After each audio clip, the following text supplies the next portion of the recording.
Hi everyone, welcome to my channel. Egg சீரீஸில் இன்றைக்கி தக்காளி முட்டை எப்படி பண்ணுறதுன்னு பார்ப்போம். அதுக்கு 3 பெரிய தக்காளியை ஃபஸ்ட்டு அரைச்சி வச்சுக்கோங்க.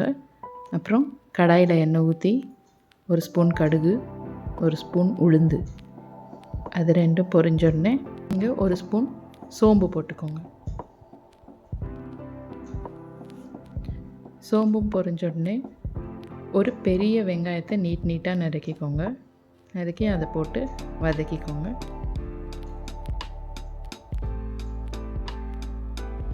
இது கூட நம்ம கருவேப்பிலை போட்டு லைட்டாக வதக்கிப்போம். இப்போது நம்ம அரைச்சி வச்ச தக்காளியும் இதோட சேர்த்துருவோம்.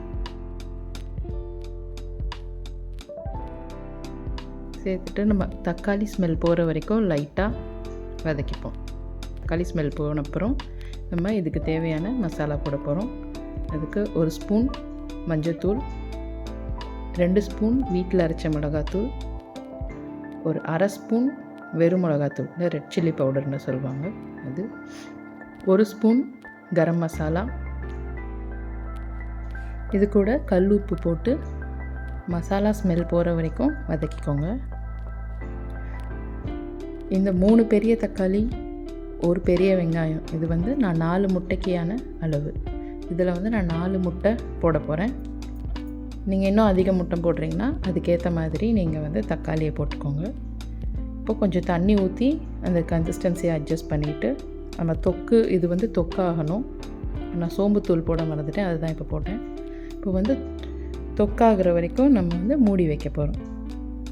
மூடி வச்சுட்டு இதுக்கு எண்ணெய் பிரிஞ்சு வந்தால் அதுதான் கரெக்டான கன்சிஸ்டன்சி.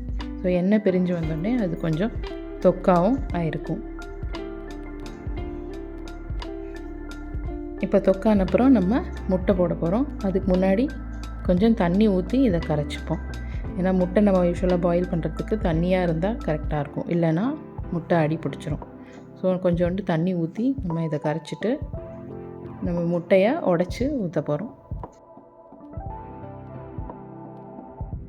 அப்புறம் இது மேலே கொஞ்சோண்டு கொத்தமல்லியை நல்லா பொடி பொடியாக நறுக்கி இதிலேயே தூவிக்கோங்க. அப்போ தான் அந்த கொத்தமல்லியோட ஃப்ளேவர் முட்டையில் லைட்டாக இறங்கினா நல்லா வாசனையாக இருக்கும்.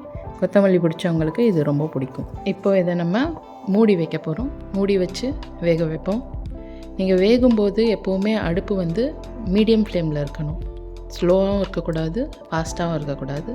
மீடியம் ஃப்ளேம் தான் கரெக்டாக இருக்கணும். அப்போ தான் கரெக்டாக வேகும். ஸோ முட்டை ஒரு பாயில் பண்ணோன்னா அதுவே 12 மினிட்ஸ் வேக வைப்போம். இதை நம்ம உடச்சி ஊற்றினதுனால நம்ம 10 மினிட்ஸ் வேக வைக்கணும்.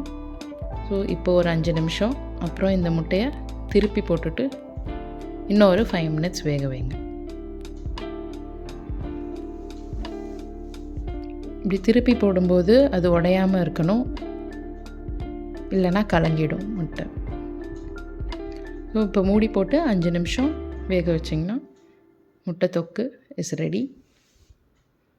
இது ரொம்ப சூப்பரான சைட் டிஷ். சப்பாத்தி, தோசை, அதுக்கெல்லாம் சூப்பரான சைட் டிஷ். நீங்கள் சாதத்துலேயும் போட்டு சாப்பிட்லாம். உங்களுக்கு இந்த வீடியோ பிடிச்சிருந்தேன்னா லைக் பண்ணுங்கள், ஷேர் பண்ணுங்கள், சப்ஸ்கிரைப் பண்ணுங்கள். தேங்க்யூ.